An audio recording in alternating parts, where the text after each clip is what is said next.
Welcome to the Secrets of Confident Women podcast, where you'll learn all the best tips, tricks, and practical techniques for building the confidence levels you've always wanted. With inspiring interviews, real-life examples, and game-changing insights, this podcast is for women who know that mastering the skill of confidence is one of the most important things they'll ever do. Hello everyone and welcome to this week's episode. I am so excited about today's conversation because Anastasia and I have been talking about doing an episode on finances, as this is something many of us women don't have confidence or power around. And with that idea, an incredible woman turned up in my inbox with a topic that completely fit the bill. Today, I'm thrilled to introduce you to Leah Hadley, who is the founder of Great Lakes Divorce Financial Solutions. Leah is a nationally recognised financial empowerment expert and an award-winning financial planner. She is on a mission to provide women compassionate financial guidance before, during, and after a divorce to help them secure financial confidence and independence.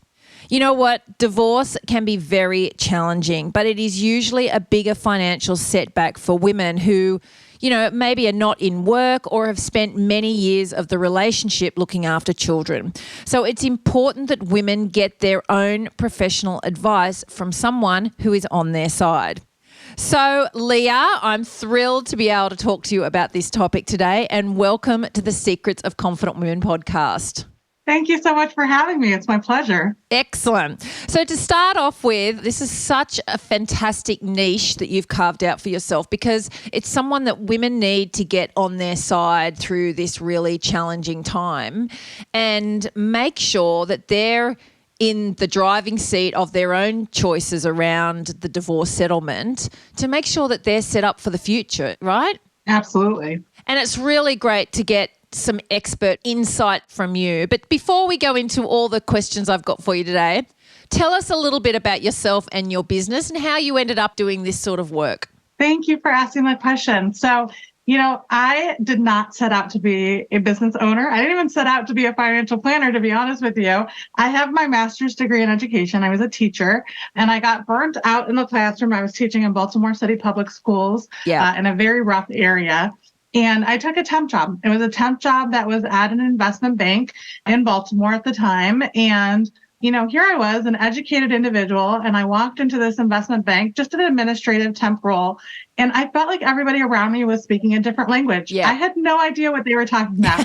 And I remember that experience well. And it is a lot of what drives my passion in doing the work that I do because, you feel like you should know. People should all over themselves when it comes to finances. Yeah. And here I was, I had a master's degree. I was professional and I did not even understand the words that they were saying. I felt like I was learning a new language being there. And I was very fortunate. I got hired on very quickly and really grew up in the equity research department there, got tons of responsibility and was able to really learn what it meant to analyze investments and all of that. But then I was ready to have a family, Jodie, and that work did not lend itself well to having a family. Oh, no. And so I started working with families and individuals at a large brokerage firm. But what I found was in that context, there is a certain way of helping people. There's all kinds of compliance, and I understand where all the rules come from and why it exists. But it makes it very difficult to support people in sort of outside of the box ways. Right. And divorce financial planning and divorce financial analysis isn't very straightforward. It's not cut and dry. Everybody's financial situation is unique. Their case is unique. How they're approaching the divorce is unique. Yeah. And so it doesn't fit nicely and neatly into a little box. And what I found was that if I really wanted to support people in the way they needed to support and the way I wanted to be able to support them, I had to go out on my own. Yeah. And so I started Great Lakes Divorce Financial Solutions in 2016, and it has just been an amazing ride ever since. Yes. Running a business is a big, we say it's one of the most incredible personal development journeys you'll ever go on, right? Because it's less about the work you do and more about everything else around it. But yeah, it's so interesting because finances are that topic that, look, it could make or break our life, really. And it is a different language. I completely agree with you. It can be so complex. And there's such a concern out there from people who are a bit, maybe not ethical, or when you're dealing with finances, it's just trying to get someone who you trust and who's on your side. And there's lots of people out there from all levels of the spectrum, but we have to be across it ourselves. I mean, it's our money and it's our financial future, and it can be the make or break of, whether we're living in poverty or whether we're not, so we have to be across That's right. It impacts every area of your life. There's no question about it. Yeah. It gives us choice, right? It really does give us choices.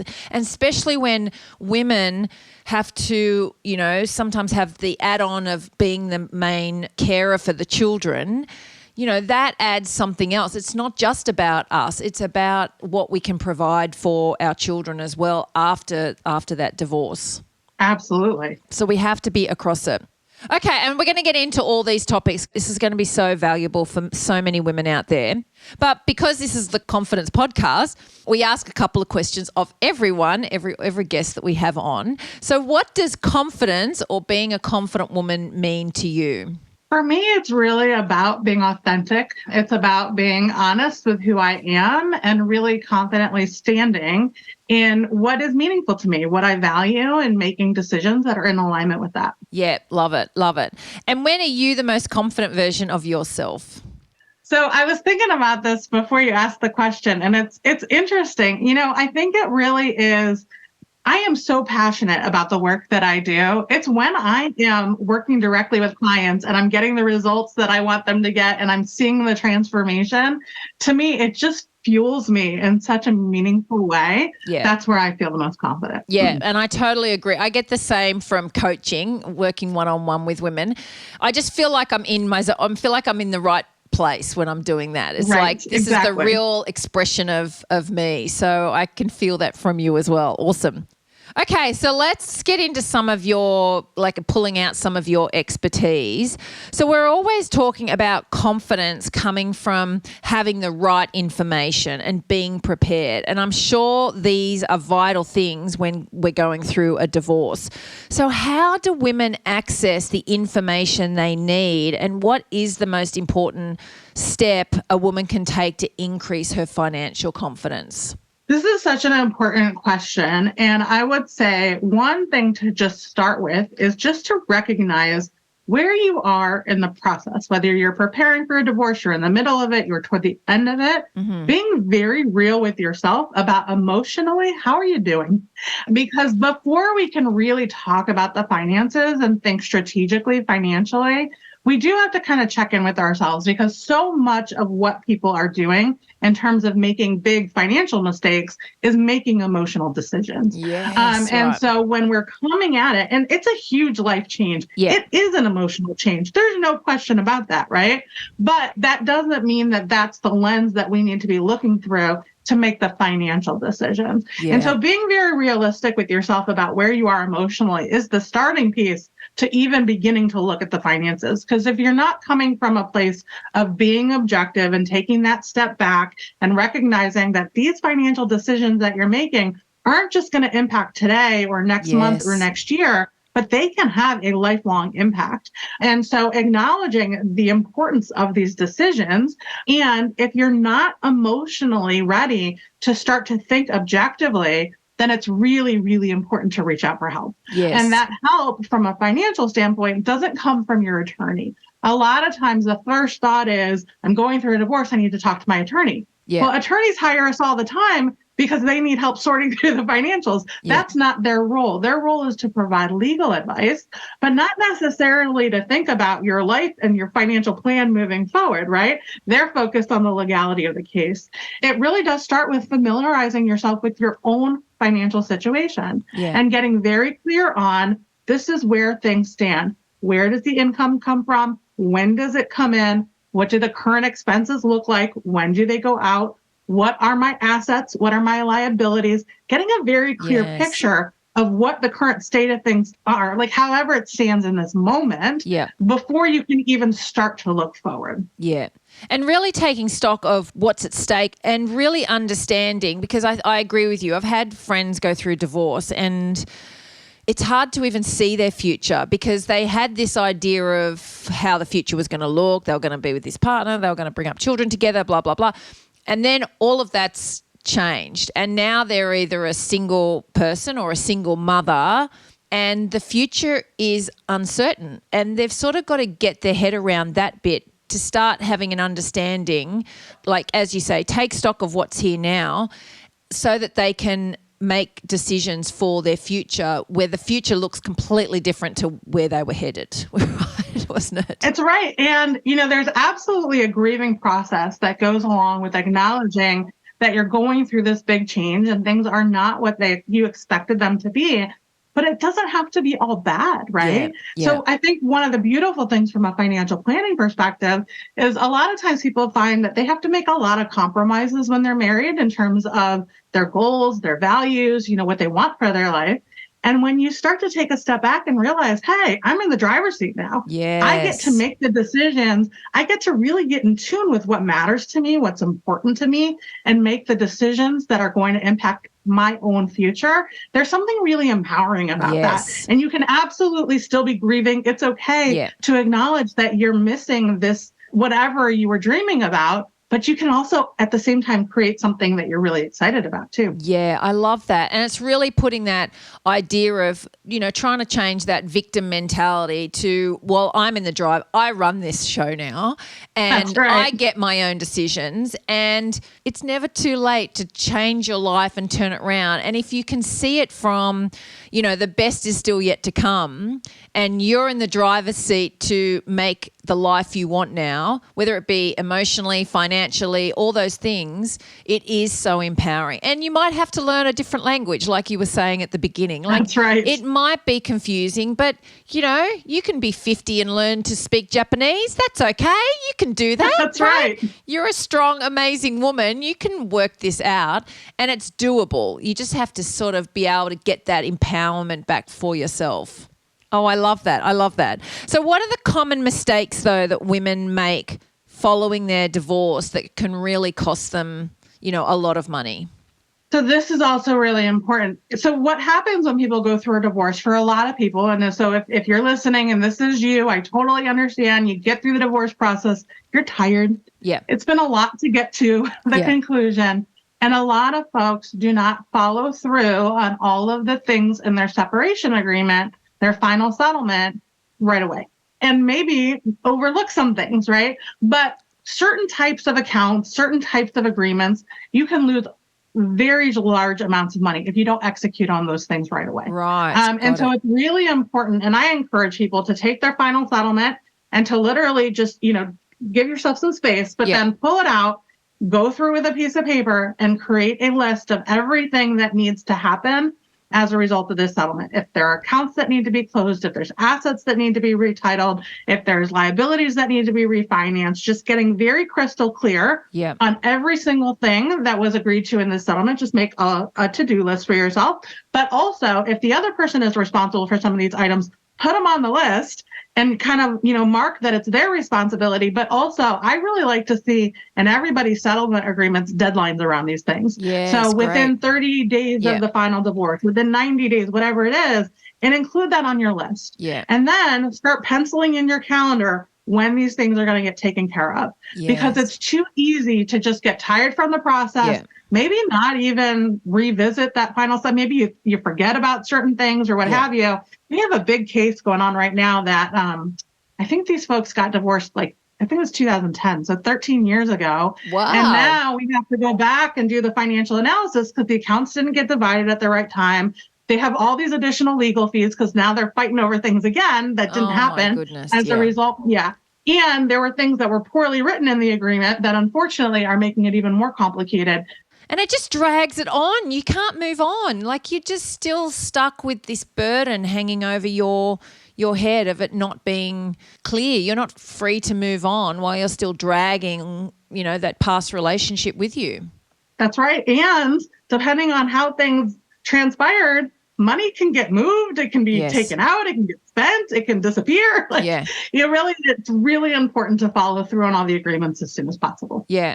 And I think it's what came up for me just then as well is to have your people who are on your side, but have your people in your corner actioning that as well. So if you need to refinance, you need to have that person helping you with the refinance. If you need that, extra, advice around changing accounts, you need those people to support you. You don't have to do it all yourself, right? But you have to be the one instigating to go, right, well, I need to refinance this home loan or something, get those people on your side that are helping you support doing that. Absolutely. And Jodie, for most people, that's not going to be your attorney. And I think that's really important to know. The attorney's role for most cases are done when your divorce is final, right? Yeah. But these are all the financial things. So folks like myself are really good with helping to coordinate all the different financial aspects that need to happen post-divorce. So if you can find somebody who that's a specialty, and it is important that it's a specialty because every financial institution has their own process, their own paperwork. Yeah. And so if you work with somebody where this is what they do, they're going to be able to help you navigate it a lot more gracefully. Yeah, absolutely. I love it. When I was preparing for our episode, I loved the article on your website about divorcing a narcissist. I know this well because I have a really good friend who has just been through this. As her, a good friend, it was eye-opening for me. I really did not realize the extent of the challenge and the complexity of what a narcissist brings to the forefront. So this article on your website really stood out. So what are the important things that a woman in this situation needs to consider, and how can she prepare herself for that? Yeah. This is so, so important because, and I'll tell you, I coach in somebody else's program for women who are going through high conflict divorces. And so we work with a lot of people, unfortunately, who are in this very specific situation. And it creates a tremendous amount of conflict because, this person wants to make sure that they appear a certain way to everybody else and feel like they're in control and all of these different things. And lots of financial abuse, lots and lots of financial abuse. And so a lot of women who find themselves in this situation often do not have all the financial information necessary to make good financial decisions during the divorce process. So first and foremost, if you are planning to leave somebody who is a narcissist, take that opportunity before things get started to collect as much documentation as you possibly can, because you may find that it is like pulling teeth to get the documentation once things get moving. But it is really important that you do have a good attorney to help you navigate the situation, and an attorney who understands and recognizes dealing with this kind of a personality, because there are things that are very different in these cases. It does tend to be a lot more work to get all the financial documentation necessary, but they have to stay on top of it in order, again, to make sure that you're making good financial decisions, because a lack of information can have a huge negative impact on the financial decisions that you're making. Working with somebody who is well-versed in divorce financial analysis will be tremendously helpful in helping you to understand, number one, your finances, but number two, your options, most importantly. Yes. And a lot of these people, whether they are a narcissist or they are exhibiting some of those traits, those traits, then what you will find is they do different things with finances that are out of the ordinary that you wouldn't expect. Yes. So transfer things into other people's names, hide money in the thing, lose documents, accounts that are you never really knew about in the first place. I know there's all sorts of right. And so it's so important that you have a team of people who knows how to navigate this stuff, who knows, hey, there's missing information here. We need more information, documentation, who to subpoena, why you need those subpoenas, those kinds of things. But also to really check your own response to this other person, because they will tell you all kinds of different things. It doesn't make it true. No. It could literally just be to get a reaction from you, which you don't have to give them. That's a choice. Yes. You can decide not to give them that reaction. But what I find in a lot of these cases is that the person who is really like the one who handled the money plays games and plays games in terms of the words they say and the documentation they provide. And so you really have to not play the game with them, not involve yourself, not actually respond to them in the way that they're hoping for, but really rely on the professional team that you have engaged in order to help you to navigate through this with the least amount of drama possible. Yes, absolutely. And I would say, and it's important to get this process underway because narcissists, what I have found going through this situation with my friend, I cannot believe over the years how much this person destroyed her confidence. Like it was so gradual that by the end she did not even recognize herself. She had been broken down so much through the lies, through the ego, through the person telling them how stupid they were. And it didn't go from strong, amazing woman to broken woman overnight. This took years of little things over and over again that I didn't even realize were happening. And often that is what happens with narcissistic relationships is it's all behind closed doors. And the woman isn't feeling like they can speak about those things, but what it does to the woman's confidence, it changes literally who she is. So it's so important that you get yourself out of these relationships, but you got to be smart about it. You got to know that yes, they're going to play these games because they've been playing them for years and they do not want you to take back your power. That's the whole thing with narcissists, right? They want to be in control. Their ego is running the show. So as soon as you start taking back control, it is going to inflame that person to play these games, to do different things. But it's important to get through this process because the other side, we're now sort of a year through this process with this person. She's just back on track. Like she has her life back and her power back and herself back. So, it was worth all the pain, but you got to take those steps. As you say, get the right people around you that can support you because you don't have to deal directly with these people. It can be through your attorneys, through your lawyers. It can be through other people. You can completely separate away, not have that direct contact if that's possible. It's very confusing when there's children involved and those sort of things. I give you that. Yeah, but important because you lose your confidence and it was so hard to watch. It was so hard to watch this person just have all her confidence and her sense of self taken away from her. But you know what I love that you said, Jodie, is that a year later, she's like a different person and she's standing in her own power. Yeah. And that is such a beautiful thing to hear because so many times, and if you're listening and you're in this situation, it takes years to recover from some of these relationships. Some of these women really struggle with very serious PTSD as a result of these relationships. Yeah. And so really committing to yourself and recognizing that there are resources available to support you.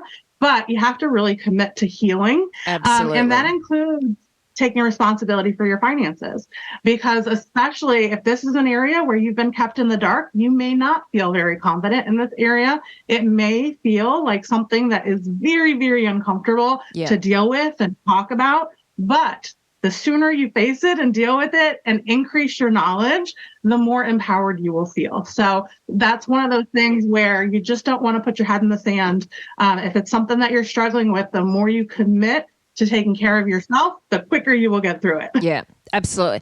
And work on building your confidence because, what we say about confidence is that it's that sense that you will handle anything that comes your way. And it is uncertain and things are going to come your way, which is life. Right. But when you're trying to navigate getting out of a really destructive relationship and your confidence is already very low, building your confidence is so important as part of this process because the more that you can get that sense of yourself back and some empowerment, the easier it is going to be for you to heal, for you to take steps by yourself, for you to surround yourself with the people who can help you, for you to feel like you're worth having your life back. You're worth having confidence. This is who you're supposed to be. And unfortunately, for whatever reason, you got yourself into a relationship that didn't support you being the best you. But you must rebuild your confidence in this process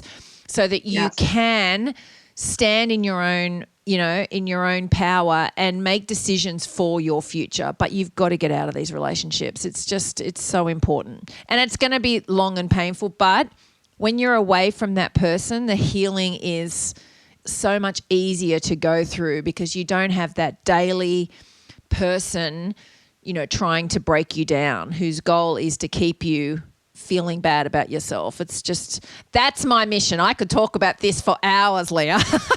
I love it. Good.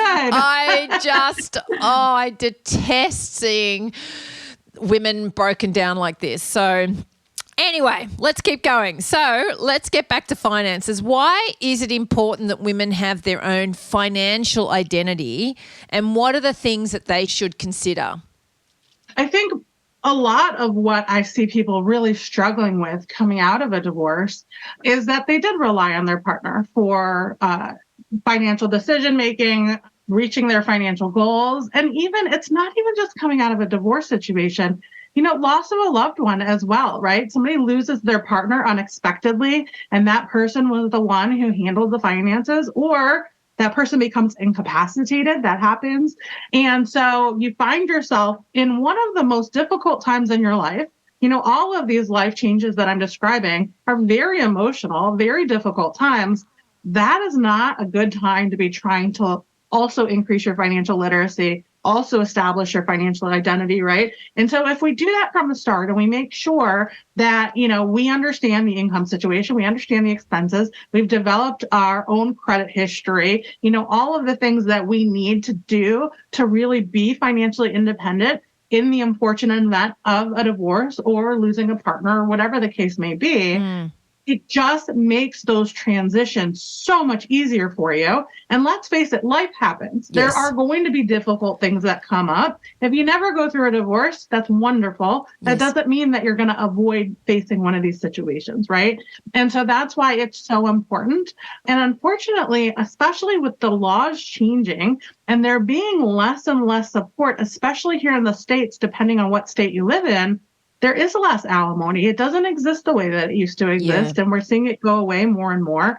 And so really making sure that you have a plan for yourself, whatever that looks like, in case, right? Because so often people are just completely blindsided that all of a sudden they're faced with this situation and they haven't done anything to really be financially independent. I think that's such a great point. And I feel like it's also, if you're doing that as you go through life, right? You don't have to wait for divorce, for someone to die. You don't have to wait for you can get some financial literacy or feel empowered about your education around your own finance. You don't have to have a financial degree. You don't have to be a financial planner, but you have to know how much money's coming in and how much money's going out, and how much money is your mortgage each month, and how do we save, and where are our accounts, and can we work this better?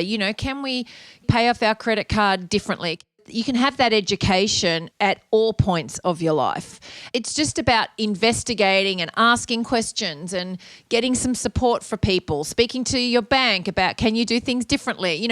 Looking at, I know in Australia the interest rates are going through the roof, and every single day on the TV there's something about, shop around. Don't stay with, there's probably no loyalty really anymore. You've got to shop around. You've got to be savvy and get on the forefront of, if you can get a better deal on your home loan, or you can get a better deal on your credit card, or you can get a better deal on any of your finance, then go and get the better deal. But you've got to put the work in and be ahead of it yourself. You can't just, the banks are not going to knock on your door and say, hey, you know what? We've got a better deal for you. That's just not going to happen. You have to be in the driver's seat of that yourself. So I love your points about be on top of your finances at all times of your life, and you will have that financial confidence, that financial independence. So when life changes, or when you get thrown a curveball, like a divorce, like the loss of a loved one, like all these different things, you at least have some foundational understanding about where you're at and what you can do to support yourself. Absolutely. And the other thing is, finances, money is a big source of conflict in relationships. Oh my goodness. Yep. And I think that's because we don't have good, clear communication around or a system or whatever that looks like for you around making financial decisions, setting financial goals, working together. Yes. When you really sit down and you look at, this is our financial situation, this is what we're working toward. Even if one of you is a spender and one of you is a saver, it makes it much easier to get on the same page because you're both working toward the same thing. But if you've never talked about your goals, if one of you keeps the other one of you in the dark around finances, right? This just isn't a space of open communication. Well, first of all, those are red flags. That's a concern if you don't have access to all of your own financial information. But also, it's going to put a strain on your relationship if it's not something that you all can talk about. And so even when you are in a happy, healthy, married relationship or, a long-term dating, whatever that looks like for you, you still want to be in the driver's seat you still want to be financially independent to some extent in that Yes. You have the financial knowledge, you are involved in the financial decision making, you're having these conversations. It's just so important. It's so important, and I'm so on board with that. I mean, my husband and I have been married 16 years, I think, this year. Before we got married, now things have changed, I must say, but before we got married, I was the spender and my husband is a fantastic saver, right? And we absolutely knew, we sat down and we said, this will be what causes the most challenge in our relationship, right? We will fight about money because we're different people around money. And I said to him, you will not understand why I need another pair of shoes. And I love shoes, right? So it's like, I don't want to sit at the dinner table once a month with you scrutinizing what's on the credit card. Like, that's not going to work. That's not going to work for us, right? So literally, we had that conversation before we got married and we set up a system. I had my own little credit card on the side that I could just, buy that pair of shoes, whatever. And I'm still, I was still sensible. I'm not blowing all our savings or what have you. We still had our financial goals. We were starting a family. We were paying off a house. We still had our joint financial goals. But the odd pair of shoes, when I have 20 pairs of shoes in the cupboard, I didn't want to have to justify that, right? So, we had a system that prevented a lot of that conflict from the beginning. Now, I must say I've become a much better saver over the years because I've got enough shoes.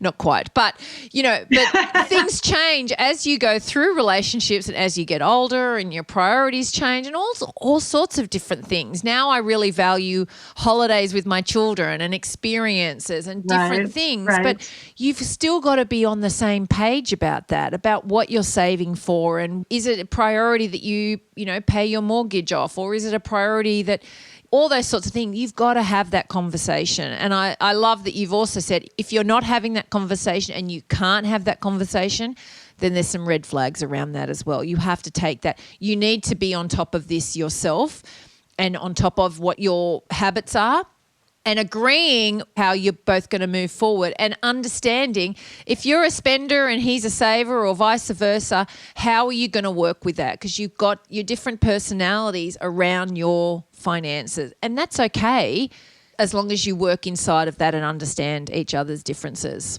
What was so great about your story, Jodie, is that you understood yourself in order to be able to communicate that to him, right? Yeah. So many of us don't even take the time to think about our own relationship with money, our own experiences, how we approach money, to even start to have that conversation with our partner. Yes. And acknowledging, hey, this is who I am. This is what I'm coming with. How are we going to work through this? So taking that step to really acknowledge, where are you with money, that relationship? What does that spending mean to you, right? And to be able to communicate, that's powerful. Absolutely, it was. And it's saved, that system has worked. Excellent. Now, lastly, what are some of the keys that women need to consider after their divorce to keep their budget in check? Yeah. So there's this concept of maintaining the lifestyle post-divorce, like that There's supposed to be enough support to maintain the lifestyle. But there's also a reality that if income stays the same and expenses go up, that there's going to be an issue, right? Like, so if you have a 2-income, 1 household, and then you have 2-income, 2 households, expenses have just probably doubled. Yes. And lifestyle is probably not going to be able to stay the same for the vast majority of people. And that is a very difficult reality for a lot of people to face. But you do have to acknowledge what your financial situation looks like post-divorce and make decisions that are true to that financial situation. Because unfortunately, what happens is a lot of folks decide they want to continue their lifestyle like nothing has changed. And then they end up blowing through their savings. Then they start dipping into their retirement accounts to maintain this lifestyle. And then they find themselves in a situation where they have to sell their house or, not being able to retire and these things. And it doesn't have to go that way. It is a difficult thing for a lot of people to recognize that, hey, we have had a change in situation. Doesn't mean that your lifestyle has to change forever. But for some people, they do need to pull back their spending initially to kind of get in alignment with the new income situation and just be very realistic about it. Yeah. And a lot of times I hear people saying, well, he went on this great vacation or he bought the kids this, that, or the other. All right. It doesn't matter. First of all, people's spending does not actually reflect the money that they have. No. They may have the money to spend right. or they may be taking on debt, right? Like, you don't know. Stop following people on social media who make you feel bad about what you have or don't have. And just be very realistic about your own personal situation and acknowledging that the decisions that you're making now, again, don't just impact now, they impact your future. Yeah. And if you want to feel really strong and confident financially going forward, that may mean a reduction in spending now to get to a place that you feel stronger, you have a stronger foundation, you've built up savings, and you can confidently spend maybe like you spent before in the future. Yeah. And I love that. It's understanding that the money that people are, using or whatever, that doesn't buy you happiness. It just doesn't. That's right. That's not the point. And there's nothing more freeing than feeling like you're in control of your finances. I had a friend who was she had debt up to her eyeballs, and it was the stress and the lack of sleep and the daily, can I buy this coffee? Like, it was hell. It was absolutely hell for her to be in that situation. So, yes, I agree. People want to maintain the lifestyle, but they're not looking at the freedom that comes with being able to sleep well at night, knowing that you've paid all your bills and you don't have someone chasing you, or you can provide that holiday for your children that, sure, maybe you're not going to the Maldives and staying in a 5-star hotel. Maybe you're going to a caravan park, 2 hours away or something. The kids don't care. They want the happiness comes with spending time with someone who isn't stressed up to the eyeballs or in so much debt that they're just not coping and you can't sleep at night. That's not happiness, and it's not wellness for you either, right? You can't be in that situation. So I think that change in perspective to go, happiness just comes from me being an empowered, wonderful mom or woman that does have the confidence to feel like I'm valued and knows that I'm not running myself into a debt that I'll never, ever pay off. And the other piece, just to add to what you were just saying, Jodie, is that so many people are worried about their kids having a change in lifestyle. They really want to make sure they're providing for their kids, or sometimes they're buying even more because they feel bad that their kids are going through this difficult transition. But just keep in mind that however you are spending money, however you're managing money, your kids are witnessing that and they're growing up to learn how to manage money based on the role modeling that you're doing for them.